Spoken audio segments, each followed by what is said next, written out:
अस्सलामुअलैकुम, good morning सोहणियो, good morning. चलो जी, सुबह का आगाज़ असी करने हैं। तुहानू गुड मॉर्निंग असी कह लिया, उस तो बाद नाश्ते की तरफ आ गए हैं और फिर जड़े रूटीन के जड़े काम काज ने वह भी निपटाने ने असी। ते मैं देखा कि रात को मैं रोटियां बनाइया सन शलजम गोश्त के नाल, एक रोटी बच गई सी। तो फिर मैं एक सोचा कि चलो यही खा लेने, इनू ज़ाया नहीं करते। नाल मैं अंडा फेंट लिया तो असी अंडे वाला पराठा बना के खा लवांगे, नाल चाह का वड्डा सारा कप, और साढ़े दिन की शुरुआत हो जाएगियाँ अंडे वाले पराठे के साथ।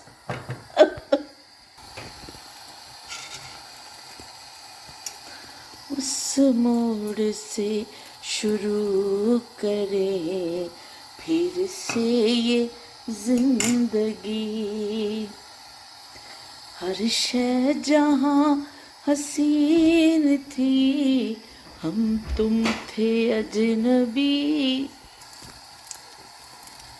बिस्मिल्लाह।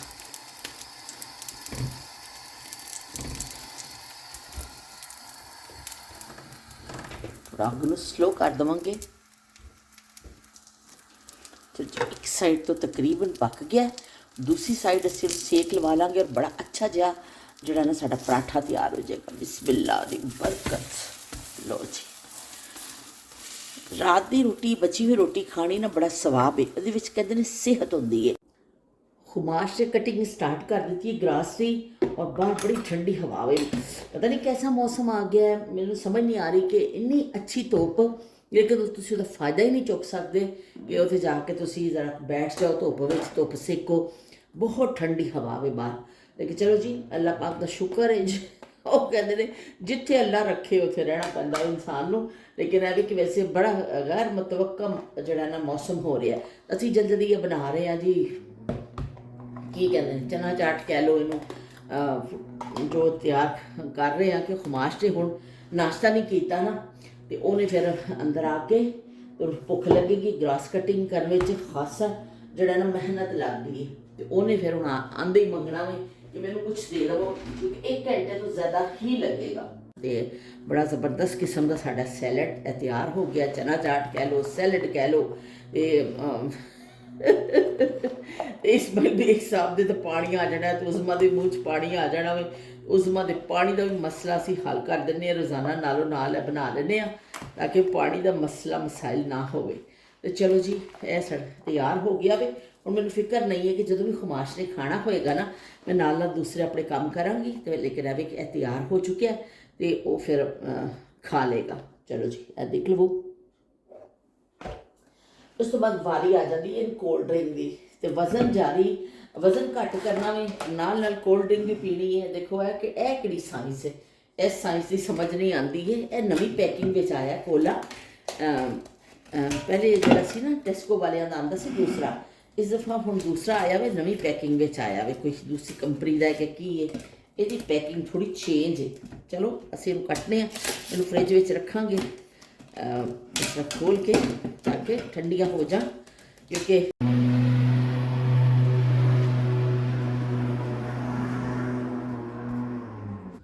खुमाश दबा दब लग्या होया वे सफाई करने वास्ते, तो असी अंदर लगे हुए हैं काम करने वास्ते। मैं इतने कोल्ड ड्रिंक रख दित्तियां ने ताकि ठंडियाँ हो जाए, फिर वक्त ज़रूरत असी पींदे रहांगे।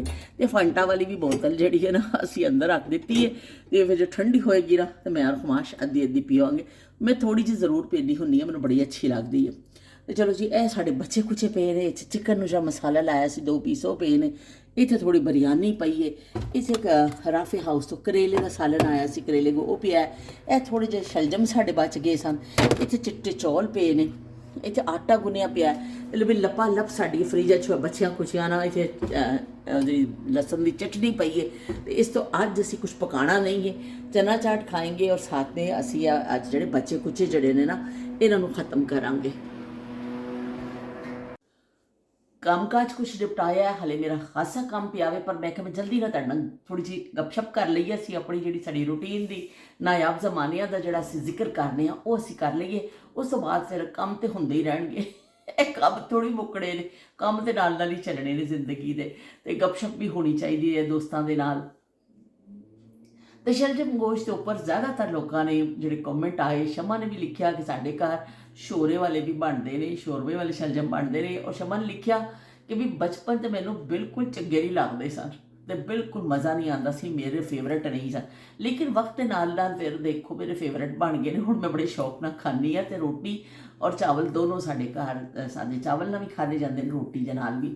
ਤੇ ਬਹੁਤ ਸ਼ੁਕਰੀਆ ਸ਼ਮਾ, ਤੁਸੀਂ ਆਪਣੀ ਯਾਦਾਂ ਸ਼ੇਅਰ ਕੀਤੀਆਂ ਕਿ ਬਚਪਨ 'ਚ ਬਾਅਦ ਚੀਜ਼ਾਂ ਜਿਹੜੀਆਂ ਨਹੀਂ ਪਸੰਦ ਹੁੰਦੀਆਂ ਉਹ ਵੀ ਫਿਰ ਇਨਸਾਨ ਨੂੰ ਅੱਗੇ ਜਾ ਕੇ ਪਸੰਦ ਹੋ ਜਾਂਦੀਆਂ। ਮੈਨੂੰ ਵੀ ਇਸ ਹਵਾਲੇ ਨਾਲ ਥੋੜ੍ਹੀ ਜਿਹੀ ਆਪਣੀ ਗੱਲ ਯਾਦ ਆਈ ਕਿ ਜੋ ਅੰਮੀ ਧਨੀਆ ਪਾ ਦਿੰਦੇ ਹੁੰਦੇ ਸਨ ਉੱਪਰ, ਤੇ ਮੈਂ ਫਿਰ ਅਕਸਰ ਨਾਰਾਜ਼ ਹੋ ਜਾਂਦੀ ਸੀ। ਮੈਂ ਕਿਹਾ ਉੱਤੇ ਕੀ ਪਾਇਆ, ਮੈਂ ਨਹੀਂ ਖਾਣੀ ਹਾਂਡੀ। ਤੇ ਉਹ ਅੰਮੀ ਕਿਹੜਾ ਬੜਾ ਚੰਗਾ ਹੁੰਦਾ ਹੈ, ਖਾਓ, ਉਹਦੀ ਖੁਸ਼ਬੂ ਵੀ ਸੋਹਣੀ ਹੈ, ਬੜਾ ਲੇਕਿਨ ਉਹ ਐਸਾ ਏਜ ਸੀ ਕੋਈ 12-13 ਸਾਲ ਦੀ ਜਿਹੜੀ ਏਜ ਹੁੰਦੀ ਹੈ ਕਿ ਮੈਂ ਕਹਿਣੀ ਮੈਂ ਨਹੀਂ ਖਾਣਾ, ਮੈਂ ਰੁੱਸ ਜਾਣਾ।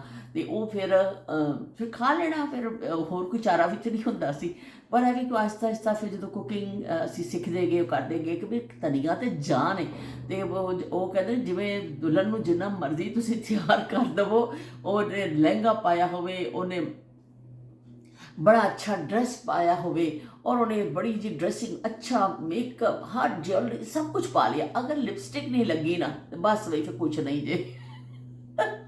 ਤੇ ਦੁਲਹਨ ਜਿਹੜੀ ਉਹ ਉੱਦਾਂ ਹੀ ਸੱਜਦੀ ਹੈ। ਇਸ ਲਈ ਕਿੰਨੀ ਚੰਗੀ ਤੁਸੀਂ ਹਾਂਡੀ ਪਕਾ ਲਵੋ, ਕੁਝ ਕਰ ਲਓ, ਜਦੋਂ ਤੱਕ ਹਰੀ ਮਿਰਚ ਧਨੀਆ ਤੁਸੀਂ ਉੱਪਰ ਨਹੀਂ ਛਿੜਕਦੇ ਨਾ, ਜਾਂ ਸਪੈਸ਼ਲੀ ਧਨੀਆ, ਤੇ ਬਸ ਰੌਣਕ ਹੀ ਨਹੀਂ ਨਿਕਲਦੀ, ਉਹਦਾ ਮੂੰਹ ਮੱਥਾ ਹੀ ਨਹੀਂ ਨਿਕਲਦਾ। ਤੇ ਉਹ ਵਕਤ ਦੇ ਨਾਲ ਨਾਲ ਕੁਝ ਚੀਜ਼ਾਂ ਸਮਝ ਆ ਜਾਂਦੀਆਂ ਨੇ, ਕੁਝ ਬਚਪਨੇ ਵਿੱਚ ਸਾਨੂੰ ਚੀਜ਼ਾਂ ਸਮਝ ਨਹੀਂ ਆਉਂਦੀਆਂ ਨੇ। ਕਿ ਕਹਿੰਦੇ ਨੇ ਤਦੇ ਤੇ ਕਹਿੰਦੇ ਨੇ ਕਿ ਜ਼ਿੰਦਗੀ ਕੁਝ ਚੀਜ਼ਾਂ ਤੁਹਾਨੂੰ ਕਿਤਾਬਾਂ ਸਿਖਾਉਂਦੀਆਂ ਨੇ ਕਿ ਤੁਸੀਂ ਪੜ੍ਹਦੇ ਜਾਂਦੇ ਹੋ ਤਾਂ ਸਿੱਖ ਜਾਂਦੇ ਹੋ, ਲੇਕਿਨ ਜ਼ਿਆਦਾਤਰ ਜ਼ਿੰਦਗੀ ਜੋ ਤੁਹਾਨੂੰ ਸਬਕ ਸਿਖਾਉਂਦੀ ਹੈ ਉਹ ਜ਼ਿੰਦਗੀ ਸਿਖਾਉਂਦੀ ਹੈ। ਨਾਲ ਨਾਲ ਤੁਹਾਡੇ ਤਜਰਬਾਤ ਹੋਈ ਜਾਂਦੇ ਨੇ, ਤੁਸੀਂ ਸਿੱਖਦੇ ਜਾਂਦੇ ਹੋ। ਮਤਲਬ ਕਿ ਵਕਤ ਤੋਂ ਬੜਾ ਉਸਤਾਦ ਸ਼ਾਇਦ ਕਹਿੰਦੇ ਨੇ ਕੋਈ ਨਹੀਂ, ਕੋਈ ਯੂਨੀਵਰਸਿਟੀ, ਕੋਈ ਡਿਗਰੀ ਉਹ ਦਰਜਾ ਨਹੀਂ ਰੱਖਦੀ ਜਿਹੜਾ ਵਕਤ ਤੁਹਾਨੂੰ ਸਿਖਾਉਂਦਾ। ਤਦੇ ਤੁਸੀਂ ਜਦੋਂ ਬੁੱਢੇ ਹੋ ਜਾਂਦੇ ਹੋ ਫਿਰ ਆਪਣੇ ਪਿਛਲੀਆਂ ਨਵਿਆਂ ਨੂੰ ਦੱਸਦੇ ਹੋ ਵੀ ਇਹ ਕੰਮ ਇਸ ਤਰ੍ਹਾਂ ਵੇ ਤੇ ਇਹ ਕੰਮ ਇਸ ਤਰ੍ਹਾਂ ਵੇ। ਉਹਨਾਂ ਦੇ ਦਿਮਾਗ ਉਸ ਵੇਲੇ ਤੁਹਾਡੇ ਵਰਗੇ ਹੁੰਦੇ ਨੇ ਜਦੋਂ ਤੁਸੀਂ ਪਿੱਛੇ ਉਸ ਟਾਈਮ ਵਿੱਚ ਹੁੰਦੇ ਹੋ। ਉਸ ਵੇਲੇ ਉਹਨਾਂ ਨੂੰ ਗੱਲ ਸਮਝ ਨਹੀਂ ਆ ਰਹੀ ਹੁੰਦੀ, ਫਿਰ ਵਕਤ ਉਹਨਾਂ ਨੂੰ ਸਿਖਾ ਦਿੰਦਾ ਵੇ, ਹਰ ਚੀਜ਼ ਸਿਖਾ ਦਿੰਦਾ ਵਕਤ। ਤੇ ਬਹੁਤ ਸ਼ੁਕਰੀਆ ਸ਼ਮਾ, ਤੁਸੀਂ ਆਪਣੀ ਯਾਦਾਂ ਸ਼ੇਅਰ ਕੀਤੀਆਂ ਕਿ ਤੁਹਾਨੂੰ ਬਚਪਨ 'ਚ ਬਿਲਕੁਲ ਪਸੰਦ ਨਹੀਂ ਸੀ। ਤੇ ਕੇ ਬੇਗਮ ਨੇ ਵੀ ਸਾਡੀ ਹਾਂਡੀ ਨੂੰ ਬੜਾ ਪਸੰਦ ਕੀਤਾ। ਕੇ ਬੇਗਮ ਨੇ ਕਿਹਾ ਅਸਲਾਮ ਵਾਲੇਕੁਮ ਸਿਸਟਰ, ਵਾਲੇਕੁਮ ਸਲਾਮ। ਕੇ ਬੇਗਮ ਤੋਂ ਕਿਹਾ ਨਾਈਸ ਜਿਹੜੇ ਆ ਨਾ ਕੁਕਿੰਗ ਤੁਸੀਂ ਕੀਤੀ ਬਈ, ਬਹੁਤ ਸ਼ੁਕਰੀਆ ਕੇ ਬੇਗਮ। ਇਹ ਸਿਰਫ ਤੁਹਾਡੀਆਂ ਨਵਾਜ਼ਿਸ਼ਾਂ ਨੇ ਕਿ ਇੰਨੀ ਨਾਈਸ ਕੁਕਿੰਗ ਤੁਹਾਡੇ ਅੱਗੇ ਅਸੀਂ ਰੱਖ ਦਿੰਦੇ ਹਾਂ, ਭਾਵੇਂ ਕੋਈ ਦੇਖ ਕੇ ਕਹਿੰਦਾ ਹੋਏਗਾ ਕਿ ਇਹ ਕੋਈ ਹਾਂਡੀ ਪਕਾਈਏ। ਤੇ ਅਸੀਂ ਕੇ ਬੇਗਮ ਦੀ ਫਰਮਾਇਸ਼ ਤੇ ਨਾ ਅਸੀਂ ਇਹ ਕਰ ਲੈਂਦੇ ਹਾਂ, ਹਾਂਡੀ ਪਕਾ ਦਿੰਦੇ ਹਾਂ। ਕੁਛ ਲੋਕ ਕਾਲਾ ਜੋੜਾ ਪਾਉਂਦੇ ਨੇ ਫਰਮਾਇਸ਼ ਤੇ, ਮੈਂ ਕਾਲਾ ਜੋੜਾ ਪਾਇਆ ਤੇਰੀ ਫਰਮਾਇਸ਼ ਤੇ ਕਾਲਾ ਜੋੜਾ ਤਾਂ ਨਹੀਂ ਪਾਉਂਦੇ ਅਸੀਂ, ਕੇ ਬੇਗਮ ਦੀ ਫਰਮਾਇਸ਼ ਤੇ ਅਸੀਂ ਆਪਣੀ ਕੁਕਿੰਗ ਦਿਖਾ ਦਿੰਦੇ ਹਾਂ। ਬਹੁਤ ਸ਼ੁਕਰੀਆ ਕੇ ਬੇਗਮ। ਐਲੋ ਹਾਰਟ ਤੁਹਾਡੇ ਲਈ, ਸੋਹਣੇ ਸੋਹਣੇ ਹਾਰਟ। ਤੇ ਬਾਕੀ ਕੀ ਕਹਿੰਦੇ ਨੇ ਹੋਰ ਕਿਹਦਾ ਆਇਆ ਸੀ ਕਮੈਂਟ, ਸੋਲਤ ਹੁਸੈਨ ਦਾ ਕਮੈਂਟ ਆਇਆ। ਔਰ ਉਸ ਤੋਂ ਬਾਅਦ ਜੱਬਾਰ ਘੁੰਮਣ ਦਾ ਆਇਆ ਸਿਆਲਕੋਟ ਤੋਂ, ਜਿਹੜਾ ਸਾਨੂੰ ਦੇਖਦੇ ਨੇ। ਤੇ ਉਹਨਾਂ ਲਿਖਿਆ ਸਿਆਲਕੋਟੀ ਸੋਹਣਿਆਂ ਦੀ ਖੈਰ ਹੋਵੇ। ਓਏ ਹੋਏ ਹੋਏ ਹੋਏ, ਬੱਲੇ ਬੱਲੇ ਸਿਆਲਕੋਟੀ, ਦੇਖੋ ਇੱਕ ਦੂਸਰੇ ਨੂੰ ਦੁਆਵਾਂ ਦਿੰਦੇ ਨੇ। ਤੇ ਉਹਨਾਂ ਨੇ ਸਿਆਲਕੋਟੀ ਸੋਹਣਿਆਂ ਦੀ ਖੈਰ ਮੰਗੀ ਹੈ। ਤੇ ਬਹੁਤ ਸ਼ੁਕਰੀਆ ਜੀ ਤੁਹਾਡੀ ਮੁਹੱਬਤਾਂ ਦਾ ਕਿ ਤੁਸੀਂ ਇੰਨਾ ਅੱਛਾ ਕਮੈਂਟ ਕੀਤਾ ਸੋਹਣਿਆਂ ਵਾਸਤੇ।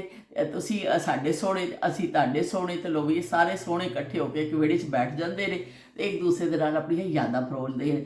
ਤੇ ਜੱਬਾਰ ਘੁੰਮਣ, ਤੁਸੀਂ ਵੀ ਕੋਈ ਆਪਣੀ ਬਚਪਨ ਦੀ ਯਾਦ ਕੋਈ ਵੀ ਕਰੀਏ ਜ਼ਰੂਰ ਸਾਡੇ ਨਾਲ ਸ਼ੇਅਰ ਕਰਿਓ, ਤਾਂ ਕਿ ਸਾਨੂੰ ਪਤਾ ਚੱਲੇ ਕਿ ਤੁਸੀਂ ਕਿੰਨੇ ਕੁ ਵੱਡੇ ਉਸਤਾਦ ਸੋ। ਤੇ ਸ਼ਬੀਰ ਹੁਸੈਨ ਸਾਹਿਬ ਨੇ ਲਿਖਿਆ ਕਿ ਬਈ ਅਸੀਂ ਸਾਡੇ ਘਰ ਵੀ ਸ਼ੋਰੇ ਵਾਲੇ ਸ਼ਲਜਮ ਤੇ ਬਣਦੇ ਨੇ। ਅਗਰ ਤੁਸੀਂ ਇਹਨੂੰ ਖਾਓ ਨਾ ਸ਼ਲਜਮ ਗੋਸ਼ਤ ਨੂੰ ਪੂਰੀਆਂ ਦੇ ਨਾਲ, ਉਹਨਾਂ ਕੋਲ ਹੋਏ ਹੋਏ ਮਜ਼ਾ ਦੁਬਾਲਾ ਹੋ ਜਾਂਦਾ ਜਿਵੇਂ ਅਗਰ ਤੁਸੀਂ ਪੂਰੀ ਦੇ ਨਾਲ ਖਾਓ। ਤੇ ਬਹੁਤ ਸ਼ੁਕਰੀਆ ਸ਼ਬੀਰ ਹੁਸੈਨ ਸਾਹਿਬ, ਤੁਸੀਂ ਆਪਣੀ ਇੱਕ ਤਜਰਬਾ ਕਹਿ ਲਓ, ਯਾਦ ਕਹਿ ਲਓ, ਜਾਂ ਜੋ ਤੁਸੀਂ ਆਪਣੀ ਇੱਕ ਰੂਟੀਨ ਸਾਡੇ ਨਾਲ ਸ਼ੇਅਰ ਕੀਤੀ ਕਿ ਮੈਂ ਤਾਂ ਕਦੀ ਇਹ ਸੁਣਿਆ ਵੀ ਨਹੀਂ ਸੀ ਕਿ ਸ਼ਲਜਮ ਗੋਸ਼ਤ ਨੂੰ ਪੂਰੀ ਦੇ ਨਾਲ ਖਾਓ। ਖਾਧਾ ਤਾਂ ਜਾ ਸਕਦਾ ਹਰ ਇੱਕ ਚੀਜ਼, ਲੇਕਿਨ ਕਦੀ ਮੈਂ ਸੁਣਿਆ ਨਹੀਂ ਸੀ ਇਸ ਤਰ੍ਹਾਂ ਕੰਬੀਨੇਸ਼ਨ। ਲੇਕਿਨ ਤੁਸੀਂ ਕਿਹਾ ਵੀ ਹੁਣ ਇਨਸ਼ਾਅੱਲਾ ਕਦੀ ਇਸ ਤਰ੍ਹਾਂ ਇੱਕ ਪੂੜੀ ਵੀ ਮਿਲੇ, ਉਸ ਵੇਲੇ ਸ਼ਲਜਮ ਵੀ ਮਿਲੇ ਤਾਂ ਜ਼ਰੂਰ ਟਰਾਈ ਕਰਾਂਗੇ। ਜਾਂ ਮੈਂ ਨੈਕਸਟ ਟਾਈਮ ਜਦੋਂ ਕਦੀ ਸ਼ਲਜਮ ਗੋਸ਼ਤ ਬਣਾਇਆ ਤੇ ਫਿਰ ਪੂਰੀ ਵੀ ਫਿਰ ਇੱਕ ਬਣਾ ਕੇ ਕਰਕੇ ਦੇਖਾਂਗੇ ਕਿ ਵੀ ਉਹਦਾ ਕੀ ਟੇਸਟ ਹੁੰਦਾ ਵੇ, ਕਿਉਂਕਿ ਹਲਵਾ ਪੂਰੀ ਦਾ ਤੇ ਆਪਣਾ ਇੱਕ ਜ਼ਾਇਕਾ ਵੇ, ਫਿਰ ਅਸੀਂ ਪੂਰੀ ਨੂੰ ਖੀਰ ਦੇ ਨਾਲ ਖਾਂਦੇ ਹਾਂ, ਉਹਦਾ ਆਪਣਾ ਇੱਕ ਜ਼ਾਇਕਾ ਵੇ। ਇਸ ਤਰ੍ਹਾਂ ਮੁਖਤਲਿਫ ਲੋਕ ਮੁਖਤਲਿਫ ਚੀਜ਼ਾਂ ਖਾਂਦੇ ਨੇ ਔਰ ਹਰ ਚੀਜ਼ ਦਾ ਟੇਸਟ ਜਿਹੜਾ ਅੱਛਾ ਹੁੰਦਾ ਵੇ। तो बहुत शुक्रिया तुहाडी मुहब्बतां दा। चश्मा मैं अज इन्ना मैला वे मेरा कि मैनूं अल्फाज समझ नहीं आ रहे कि की लिखिया है। ये जड़ा वही सस्ता वाला पाया ना प्राइम मार्क वाला, ये तो ऐसा वे कि कुछ बस पूरा पूरा ही नज़र आ रहा मैनू। अगर मैं कुछ गलती कर जावां लफ्ज़ पढ़न च तो बई दरगुजर कर दईओ। तो उज़मा कहते पे ने मैं जड़ा ना शलजम गोश्त ਤੁਹਾਡੇ तरीके ਨਾਲ बनानी हाँ। बचपन में सालगिरह सिर्फ ड्रामिया फिल्मों च देखने सा सी, हालांकि काफ़ी नाज़ो नम च वालदैन ने पालिया सी, क्योंकि उस इकलौती बेटी सन अपनी वालदैन की, बेटे तो है सिर्फ बेटी एक ही सी। तो उन्होंने कहा मैनू बड़े नाज़ो नम ने पालिया, पर सालगिरह बड़ा मजाक कभी नहीं होंदा सी भी साडे नाल ते ना ही असीं कभी इन्ने मासूम बच्चे होने सा कि जिद करने सा। तो उन्होंने कहा जो मैं हैड रसूल रहने होंगे सन असीं ते सड़क के किनारे ना जामन के बूटे होंगे सन, तो असीं सड़क तो चुक के ना जामन खा लेने होंगे सन। तो बाकी अंब के दरख्त, शतूत, बेरी, हर दरख्त पर आपकी बहन चढ़ी है बई, उत्ते चढ़ जाती सी भैन ते फ्रूट खाती सी बैठ के। तो बल्कि 9-10 साल की उम्र में दरख्त तो डिग के ना बांह भी तड़वा ली सी। तो एक दफा दरख्त चढ़ने की कोशिश में थल्ले डिगी तो जड़ा बुल भी ना वो पाड़ लिया सी, ते 3 टांके आए सन, ते अज तक वो निशान बाकी ने। बहुत शुक्रिया उज़मा, तुसीं इन्नी अच्छी अपन यादां शेयर कीतियां कि शलजम गोश्त तुसीं मेरे वर्गा ही पकाते हो। तो बाकी तुसीं कहा भी असीं जामन चुक के खा लेने होंगे सा। तो वो वाकई उस जमाने च कोई ऐसा ख्याल ही नहीं कभी सानूं आया सी कि जरासीम लफ्ज़ सुनिया होवे या कुछ जी इस बिल्कुल चुको चीज़ खा लवो, बेर और इस तरह की चीज़ां डिगियां होंदियां सन, जो थल्ले डिगे होंदे सन वो असीं खा लें सन। इस तरह ही वक्त ऐसा सी कि कोई मैनूं समझ नहीं आती वो तो जरासीमां नूं साडे नाल कोई साडे तो डरदे सन, क्यों नहीं लगदे सन सानूं, या असीं कुछ ज़्यादा पावरफुल सन कि उन्होंने मार उन्हां दा खात्मा असीं कर देने होंदे सन। उन कीटाणु का खात्मा असीं कर दे। देखो दरवाज़ा कितनी जोर दी बजिया वे, बंद हो गया वे, क्योंकि जड़ा हवावां बड़ियां तेज़ चल रही। तो उस बारे जी बड़ी की कहते ने अपनी यादां शेयर कीतियां कि बांह भी तुड़वाई तो बुल भी पड़वाया। शौक की गल है, सब टाइम के गेम है। तो सारे टाइम के गेम ने एक दौर आता जिंदगी का कि तुहानूं खतरा, तुसीं खतरियां दे खिलाड़ी बने होंदे हो। इस तरह खतरे के खिलाड़ी होंदे, तुहानूं डर ही नहीं लगता कि असीं किते डिग पवांगे, साडा बुल फट जाएगा, साडी बांह टुट जाएगी। बस तुसीं दौड़म दौड़ाई। मैं अज हैरान होनी हाँ कि साडे भी एक पिछे फुफ्फो दा घर जिथे सी ना, पिछली गली एक अगे दी गली सी, एक पिछली गली सी। पिछली गली ते एक बहुत वड्डा जिहा फुफ्फो ने जिथे फुफ्फो दा बर्तन धोण वाला सिस्टम सी ना, कि हमाम रखिया हुंदा सी और फिर बर्तन धोंदे सन। खुरे दा सारा पानी जिहड़ा ना बाहर एक वड्डा सारा खड्डा जिहा खोद के ना, उहदे च सीवरेज सिस्टम नहीं सी, तो बड़ा सारा सी एक कुआं टाइप, कुआं तो नहीं, एक खासा गड़ा खड्डा, उहदे च पानी जांदा रहिंदा सी। भांडे भूंडे धोंदे रहिंदे सन तो पानी उहदे च जांदा रहिंदा सी। तो मैनूं इन्नी हैरत होंदी है, अज मैं सोच रही हाँ, मैनूं खौफ आ जाता है कि वो इस तरह खड्डा खुलिया हुंदा सी और सारे असीं बच्चे खेल रहे होंदे सा कि कोई उस बच्चा अज तक कुछ डिग्या नहीं, फना नहीं होया कि असीं इधर उधर खेल रहे होंदे सा। पर कभी सानूं खौफ नहीं आया सी कि असीं इस डिग जावांगे, मर जाएंगे, साडी मौत वाकई हो जाएगी। ना बई ना, तो असीं बस खेड रहे होंदे सा। इस तरह असीं भी कभी बजरी का ट्रक आंदा सी, उहदे ते चढ़ जाने होंदे सा। तो इस तरह कोई भी महल्ले च किसी ने मकान बनवाना तो वो बजरी का ट्रक आना, असीं इन्ने खुश हो जाना। साडे देखो अजकल के बच्चे फोन बड़े महंगे महंगे लैके खुश होंदे ने, मोबाइल फोन, ये गेम्स, और असीं किते खुश होंदे सा। एक बजरी का ट्रक वो आंदा सी, वो बजरी पूरी ला के चला जाता सी, उसी प्लस्तर वगैरह बनांदे। सारे महल्ले के बच्चे सी तो वह खुशी के इंतहा हो जाती सी कि आ जाओ भी बजरी का ट्रक आया, एवं रेत के उत्ते छाला मारी जाते स पागला वंगर। लेकिन वो कितना हसीन दौर सी कि वो बजरी का ट्रक किसी का होंदा सी, वो जिहदा होंदा सी वो सानूं बच्चिआं नूं डांटदा भी सी कि तुसीं सारी जिहड़ी रेत खिलार दित्ती। पर ऐ कि बच्चे फिर भी नहीं आते स उत्ते चढ़ के, क्योंकि पहाड़ी टाइप होंदा सी ना, लंघदे जांदे सा, इन्नी क पहाड़ी जी बन जाती सी छोटी, असीं वो तो छाला ला ला के खुश होंदे सा। साडे गेम है सन। तो किस तरह उस वक्त गुजर गया कि अज वो याद आंदियां ने चीज़ां। तो कुछ अपनियां बेवकूफियां तो सानूं हासा भी आंदा वे, कुछ बेवकूफियां ऐसियां ने कि असीं कहने हाए असीं जे इस वेले ए हो जांदा तो फिर की हुंदा। ਇਸ ਤਰ੍ਹਾਂ ਬਹੁਤ ਸਾਰੀਆਂ ਚੀਜ਼ਾਂ ਨੇ, ਲੇਕਿਨ ਉਹ ਹਾਫਜ਼ਿਆਂ 'ਚ ਮਹਿਫੂਜ਼ ਨੇ ਤੇ ਅਸੀਂ ਕੀ ਕਹਿੰਦੇ ਉਹਨਾਂ ਦਾ ਜ਼ਿਕਰ ਕਰਦੇ ਰਹਾਂਗੇ। ਬਹੁਤ ਸ਼ੁਕਰੀਆ ਉਸਮਾਨ, ਤੁਸੀਂ ਇੰਨੀਆਂ ਅੱਛੀਆਂ ਆਪਣੀਆਂ ਮੈਂ ਯਾਦਾਂ ਸ਼ੇਅਰ ਕੀਤੀਆਂ। ਮੈਂ ਇਸ ਲਈ ਤੁਹਾਨੂੰ ਕਹਿੰਦੀ ਹਾਂ ਕਿ ਤੁਸੀਂ ਕਮੈਂਟ ਜ਼ਰੂਰ ਕਰਿਆ ਕਰੋ, ਕਮੈਂਟ ਨਾਲ ਫਿਰ ਸਾਨੂੰ ਗੱਪਸ਼ਪ ਦਾ ਮੌਕਾ ਮਿਲਦਾ। ਇਹ ਰੂਟੀਨ ਦੇ ਕੰਮ ਕਾਜ ਤੇ ਕੀ ਹਾਂਡੀ ਪੱਕ ਰਹੀ ਹੈ, ਕਰ ਰਹੀ ਹੈ, ਉਹ ਹੋ ਹੀ ਜਾਂਦਾ, ਦਿਖਾਈ ਦੇਣੇ, ਲੇਕਿਨ ਅਸਲ ਅੱਛਾ ਹੁੰਦਾ ਕਿ ਅਸੀਂ ਦੋਸਤ ਆਪਸ 'ਚ ਬੈਠ ਕੇ ਗੱਪਸ਼ਪ ਕਰੀਏ। ਤੇ ਇਸਮਾਈਲ ਬੇਗ ਸਾਹਿਬ ਦਾ ਆਇਆ ਕਮੈਂਟ, ਇੱਕ ZA ਦੇ ਨਾਂ ਤੇ ਵੀ ਦੇਖ ਰਹੇ ਨੇ, ਉਹਨਾਂ ਦਾ ਐਸਾ ਅਕਾਊਂਟ ਨੰਬਰ ਹੈ, ਉਹਨਾਂ ਨੇ ਵੀ ਹਾਰਟ ਭੇਜੇ ਨੇ ਸਾਨੂੰ, ਐਸਾ ਹਾਰਟ ਭੇਜਿਆ ਸਾ, ਉਹਨਾਂ ਦਾ ਵੀ ਬਹੁਤ ਸ਼ੁਕਰੀਆ। ਤੇ ਇਸਮਾਈਲ ਬੇਗ ਸਾਹਿਬ ਦਾ ਆਇਆ, ਉਹਨਾਂ ਨੇ ਕਿਹਾ ਸਾਡੇ ਤਾਂ ਬਚਪਨ ਦੀਆਂ ਕੋਈ ਯਾਦਾਂ ਹੀ ਨਹੀਂ ਨੇ। ਸਭ ਤੋਂ ਦਿਲਚਸਪ ਕਮੈਂਟ ਮੈਨੂੰ ਆਹੀ ਲੱਗਿਆ, ਉਹਨਾਂ ਕਿਹਾ ਸਾਡੇ ਤਾਂ ਬਚਪਨ ਦੀਆਂ ਕੋਈ ਯਾਦਾਂ ਹੀ ਨਹੀਂ ਨੇ, ਉਹ ਬਸ ਕੁੱਟ ਖਾ ਖਾ ਕੇ ਅਸੀਂ ਵੱਡੇ ਹੋ ਗਏ, ਕੋਈ ਇੱਧਰੋਂ ਆ ਕੇ ਕੁੱਟ ਜਾਂਦਾ ਸੀ, ਕੋਈ ਇੱਧਰੋਂ ਆ ਕੇ ਕੁੱਟ ਜਾਂਦਾ ਸੀ, ਜਿਹਦਾ ਦਿਲ ਕਰਦਾ ਸੀ ਨਾ ਉਹ ਸਾਨੂੰ ਕੁੱਟ ਲੈਂਦਾ ਸੀ, ਤੇ ਬਸ ਇਹ ਕੁੱਟ ਖਾ ਕੇ ਅਸੀਂ ਵੱਡੇ ਹੋ ਗਏ। ਇਹੀ ਸਾਡੇ ਬਚਪਨ ਦੀਆਂ ਯਾਦਾਂ ਨੇ, ਇੱਥੋਂ ਠੁਕੀਆਂ ਉੱਥੋਂ ਠੁਕੀਆਂ, ਠੁਕ ਕੇ ਅਸੀਂ ਸ਼ਾਹਕਾਰ ਬਣ ਗਏ। ਤੇ ਉਹ ਵਾਕਈ ਬਈ ਉਹ ਬਚਪਨ ਕਿੰਨਾ ਹਸੀਨ ਸੀ ਕਿ ਜਦੋਂ ਬੱਚਿਆਂ ਨੂੰ ਠੁਕਦੀਆਂ ਹੁੰਦੀਆਂ ਸਨ, ਇੱਕ ਬੱਚੇ ਦੀ ਗਲਤੀ ਹੁੰਦੀ ਸੀ ਨਾ, ਉਸ ਪਰ ਪੈਂਦੀ ਸਾਰਿਆਂ ਨੂੰ ਸੀ ਕਿ ਬਈ ਚਲੋ ਆ ਜਾਓ। ਫਿਰ ਜਦੋਂ ਵੱਡਾ ਉੱਠਦਾ ਸੀ ਨਾ ਕੋਈ, ਉੱਟਾ ਟਾ ਚਪੇੜਾਂ ਸਾਰਿਆਂ ਨੂੰ ਵੱਜਦੀਆਂ ਸਨ ਕਿ ਜਿਹੜਾ ਚੀਖ ਵੀ ਹੈ ਨਾ ਉਹਨੂੰ ਵੀ ਇੱਕ ਰਾਤ ਹੋ ਕਿ ਉਹ ਵੀ ਥੋੜਾ ਜਿਹਾ ਸੰਭਲ ਜਾਵੇ, ਉਹ ਇੱਦਾਂ ਗਲਤੀ ਕਰਨ ਦੀ ਜਸਾਰਤ ਨਾ ਕਰੇ। ਉਹ ਕੰਨਾਂ ਦੇ ਉੱਤੇ ਵੱਜਦੀਆਂ ਹੁੰਦੀਆਂ ਸਨ ਚਪੇੜਾਂ, ਤੇ ਉਹ ਮੂੰਹ ਹੋ ਜਾਂਦੇ ਸਨ ਲਾਲ, ਤੇ ਬੱਚੇ ਫਿਰ ਡਰਦੇ ਹੁੰਦੇ ਸਨ ਬੜਿਆਂ ਕੋਲੋਂ, ਕਿਉਂਕਿ ਹਰ ਵਕਤ ਤਸ਼ੱਦਦ ਨਹੀਂ ਹੁੰਦਾ ਸੀ ਬੱਚਿਆਂ ਦੇ, ਪਰ ਐਵੇਂ ਕਿ ਉਹ ਫਿਰ ਇੱਕ ਆਦ ਜਿਹੜੀ ਚਪੇੜ ਹੈ ਨਾ ਉਹ ਬੱਚਿਆਂ ਨੂੰ ਸੁਧਾਰਨ ਵਾਸਤੇ ਬਹੁਤ ਜ਼ਰੂਰੀ ਹੁੰਦੀ ਹੈ, ਬਹੁਤ ਜ਼ਰੂਰੀ ਹੁੰਦੀ ਹੈ।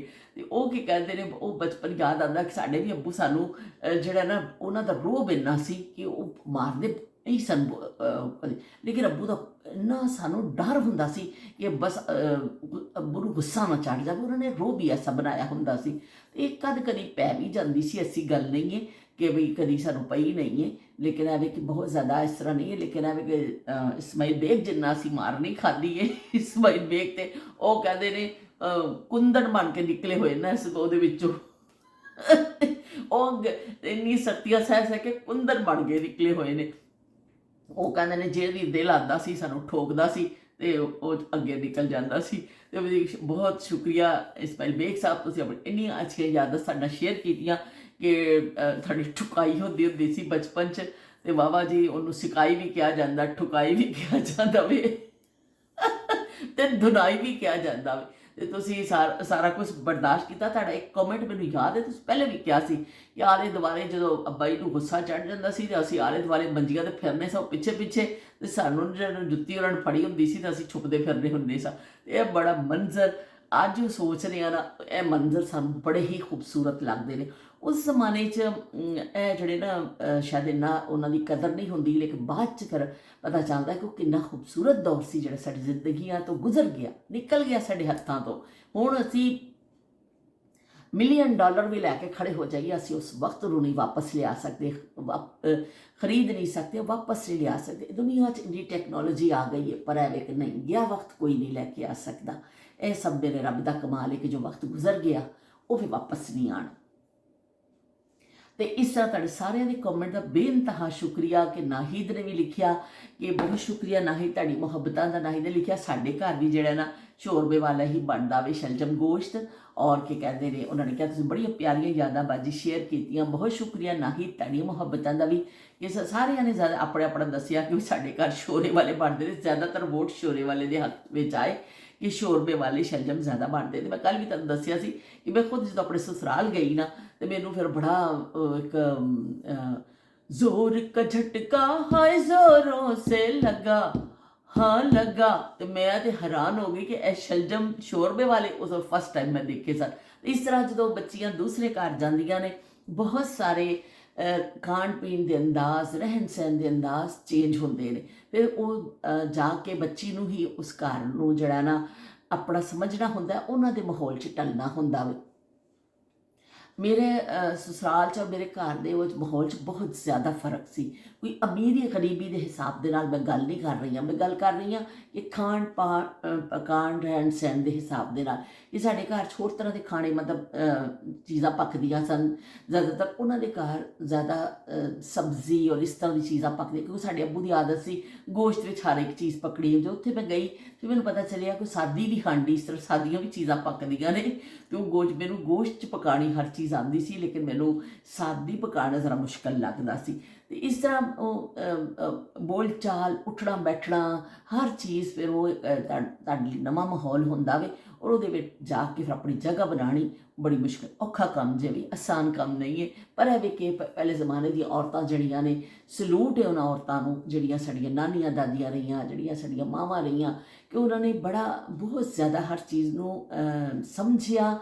ਉਹ ਔਰਤ ਜ਼ਿਆਦਾ ਪੜ੍ਹੀ ਲਿਖੀ ਨਹੀਂ ਸੀ, ਲੇਕਿਨ ਆਪਣੇ ਘਰ ਦੇ ਮਾਮਲਾਤ, ਆਪਣੇ ਜਿਹੜੇ ਬੱਚਿਆਂ ਦੀ ਤਰਬੀਅਤ ਦੇ ਹਵਾਲੇ ਨਾਲ, ਆਪਣੇ ਰੱਖ ਰਖਾਓ ਦੇ ਹਵਾਲੇ ਨਾਲ, ਮੁਹੱਲੇਦਾਰੀ ਦੇਖ ਲਓ, ਉਹਨਾਂ ਦੀ ਰਿਸ਼ਤੇਦਾਰੀ ਦੇ ਮਾਮਲਾਤ ਦੇਖ ਲਵੋ, ਉਹਨਾਂ ਦੇ ਔਲਾਦ ਦੇ ਮਾਮਲਾਤ ਦੇਖ ਲਓ, ਉਹ ਨੰਬਰ 1 ਔਰਤਾਂ ਸਨ, ਨੰਬਰ 1। ਅਤੇ ਉਹ ਬੀਵੀ ਨੰਬਰ 1 ਬੀਵੀ ਨੰਬਰ 1 ਬਈ, ਬੀਵੀ ਨੰਬਰ 1, ਬੀਵੀ ਨੰਬਰ 1 ਬਈ, ਬੀਵੀ ਨੰਬਰ 1। ਤਾਂ ਬੀਵੀ ਨੰਬਰ 1 ਹੁੰਦੀ ਸੀ ਉਹ ਜ਼ਮਾਨੇ ਦੀ ਔਰਤ, ਕਿ ਉਹ ਜਿਹੜਾ ਨਾ ਹਰ ਕਿਸਮ ਦੀ ਚੀਜ਼ ਨੂੰ ਨਾਲ ਲੈ ਕੇ ਚੱਲਦੀ ਸੀ। ਸਖਤ ਹਾਲਾਤ ਦੇ ਬਾਵਜੂਦ ਵੀ ਉਹਨਾਂ ਔਰਤਾਂ ਦੇ ਨਾ ਮੱਥੇ 'ਤੇ ਨਾ ਵੱਟ ਪੈਂਦਾ ਸੀ, ਨਾ ਕੁਝ ਸੀ, ਲੇਕਿਨ ਉਹਨਾਂ 'ਚ ਇੱਕ ਹੁਨਰ ਅੱਲਾ ਨੇ ਦਿੱਤਾ ਸੀ, ਉਹਨਾਂ ਨੂੰ ਇੱਕ ਤਾਕਤ ਅਤਾ ਕੀਤੀ ਸੀ ਰੱਬ ਨੇ, ਕਿ ਉਹ ਹਰ ਤਰ੍ਹਾਂ ਦੇ ਹਾਲਾਤ ਦਾ ਮੁਕਾਬਲਾ ਕਰਦੀਆਂ ਸਨ। ਕਿ ਦਿਨ ਭਰ ਪੂਰਾ ਬੱਚਿਆਂ 'ਚ, ਘਰ 'ਚ, ਵੱਡੇ ਵੱਡੇ ਵਿਹੜੇ ਕੰਮ ਕਾਜ ਕਰਨੇ, ਔਰ ਸਖਤ ਮੁਸ਼ੱਕਤ, ਸਿਲਾਈਆਂ ਕਢਾਈਆਂ, ਕਿਹੜਾ ਕੰਮ ਸੀ ਜਿਹੜੀ ਉਸ ਜ਼ਮਾਨੇ ਦੀ ਔਰਤ ਨਹੀਂ ਕਰਦੀ ਸੀ। ਲੇਕਿਨ ਫਿਰ ਵੀ ਉਫੀ ਨਹੀਂ ਕਰਦੀ ਸੀ। ਉਹ ਐਸਾ ਲੱਗਦਾ ਸੀ ਕੋਈ ਮੋਮ ਦੀ ਬਣੀਆਂ ਹੋਈਆਂ ਬੇਹਿਸ ਕੋਈ ਗੁੱਡੀਆਂ ਨੇ, ਜਾਂ ਉਹਨਾਂ 'ਚ ਅੱਲਾ ਨੇ ਦਿਲ ਪਾਇਆ ਹੀ ਨਹੀਂ ਹੈ, ਜਾਂ ਉਹ ਉਹਨਾਂ 'ਚ ਜਜ਼ਬਾਤ ਹੀ ਨਹੀਂ ਨੇ। ਉਹ ਬਸ ਖਿਦਮਤ ਕਰਦੀਆਂ ਜਾਂਦੀਆਂ ਸਨ, ਖਿਦਮਤ, ਬਸ ਉਹਨਾਂ ਦਾ ਖਿਦਮਤ ਜਿਹੜਾ ਸੀ ਨਾ, ਉਹਨਾਂ ਦਾ ਉਹਨਾਂ ਵਿਛੋਣਾ ਸੀ ਸਮਝੋ।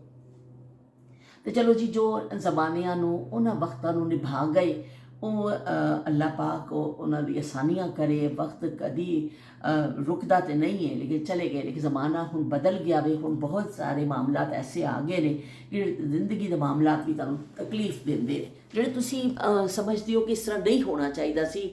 ਬੱਚਿਆਂ ਦੀ ਸੋਚ ਕਾਫੀ ਬਦਲ ਗਈ ਹੈ ਹੁਣ ਜ਼ਿੰਦਗੀ ਦੇ ਮਾਮਲੇ ਵਿੱਚ। ਲੇਕਿਨ ਇਹ ਵੀ ਹਰ ਚੀਜ਼ ਤੁਹਾਨੂੰ ਜਿਹੜੀ ਨਾ ਉਹ ਕਰਨੀ ਤਾਂ ਪੈਂਦੀ ਹੈ, ਬਰਦਾਸ਼ਤ ਵੀ ਕਰਨੀ ਪੈਂਦੀ ਹੈ, ਔਰ ਤੁਹਾਨੂੰ ਸਮਝਣੀ ਪੈਂਦੀ ਹੈ। ਬਹਰਹਾਲ ਅੱਲਾ ਪਾਕ ਮੈਂ ਕਹਿੰਦੀ ਹਾਂ ਸਾਰੀ ਬੱਚੀਆਂ ਨੂੰ ਇਹ ਤੌਫੀਕ ਅਤਾ ਫਰਮਾਵੇ ਕਿ ਉਹ ਇੰਨਾ ਸਮਝ ਬੂਝ ਦੇਵੇ ਕਿ ਆਪਣੇ ਘਰ ਦੇ ਮਾਮਲਾਤ ਨੂੰ ਸਮਝਣ। ਅਤੇ ਚਲੋ ਵੀ ਅਸੀਂ ਦੇਖਦੇ ਹਾਂ, ਇੱਧਰੋਂ ਵੀ ਤੁਹਾਨੂੰ ਅੱਜ ਝਲਕ ਦਿਖਾ ਦੀ। ਝਲਕ ਦਿਖਲਾ ਜਾ ਇੱਕ ਬਾਰ, ਆ ਜਾ ਜਾ ਜਾ ਆ ਜਾ ਜਾ। ਕੁਮਾਸ਼ ਇਸ ਪਾਸੇ ਨਿਕਲਿਆ ਸੀ, ਪਤਾ ਨਹੀਂ ਕਿੱਧਰ ਗਿਆ। ਮੈਂ ਵੀ ਅੱਜ ਨਿਕਲ ਆਈ ਹਾਂ, ਅਤੇ ਨੰਗੇ ਪੈਰ ਹੀ ਨਿਕਲ ਆਈ ਹਾਂ। ਦੇਖੋ ਜੁੱਤੀ ਵੀ ਨਹੀਂ ਪਾਈ, ਹੱਦ ਹੋ ਗਈ ਸਾਡੇ ਵਾਲੀ ਵੀ। ਲੇਕਿਨ ਮੈਂ ਦੇਖਾਂ ਖੁਮਾਸ਼, ਖੁਮਾਸ਼ ਲੱਗਿਆ ਹੋਇਆ ਵੇ। ਖੁਮਾਸ਼ ਇੱਧਰੋਂ ਦੀ ਕਰ ਲਿਆ ਬਈ। Hello hello mister Khumash. Khumash ਨੇ ਤਾਂ ਵਾਵਾ ਹੀ ਸਪੀਡੋ ਸਪੀਡ ਕੰਮ ਕਰ ਲਿਆ ਵੇ। ਅਤੇ ਚਲੋ ਜੀ, ਅੱਛਾ ਵੀ ਅੱਜ ਧੁੱਪ ਨਿਕਲੀ ਹੋਈ ਔਰ ਤੇਜ਼ ਨੇ ਬੱਦਲ ਵੀ, ਔਰ ਮੌਸਮ ਦੇਖੋ ਕਿੰਨਾ ਅੱਛਾ ਵੇ। ਓ ਹੋਏ ਹੋਏ ਹੋਏ ਹੋਏ, ਬੜਾ ਹੀ ਅੱਛਾ ਵੇ। ਹਵਾ ਅਗਰ ਥੋੜ੍ਹੀ ਜਿਹੀ ਰੁਕ ਜਾਵੇ ਨਾ ਤਾਂ ਫਿਰ ਤਾਂ ਬਹੁਤ ਹੀ ਅੱਛਾ ਹੈ। ਲੇਕਿਨ ਮੈਨੂੰ ਲੱਗ ਰਿਹਾ ਕਿ 1 ਘੰਟੇ ਪਹਿਲੇ ਜਿਹੜੀ ਹਵਾ ਦੀ ਸ਼ਿੱਦਤ ਸੀ ਨਾ, ਥੋੜ੍ਹੀ ਜਿਹੀ ਮੈਨੂੰ ਕੱਟੀ ਹੋਈ ਲੱਗ ਰਹੀ ਹੈ। ਫਿਰ ਨਾ ਤੇਜ਼ ਹੋ ਜਾਵੇ, ਲੇਕਿਨ ਸੁਬਾਹ ਜਦੋਂ ਨੋਟੀ ਸੀ ਨਾ, ਉਦੋਂ ਬਹੁਤ ਜ਼ਿਆਦਾ ਤੇਜ਼ ਸੀ। ਅਤੇ ਚਲੋ ਜੀ, ਅਸੀਂ ਹੁਣ ਤੁਹਾਡੇ ਕੋਲ ਇਜਾਜ਼ਤ ਚਾਹੁੰਦੇ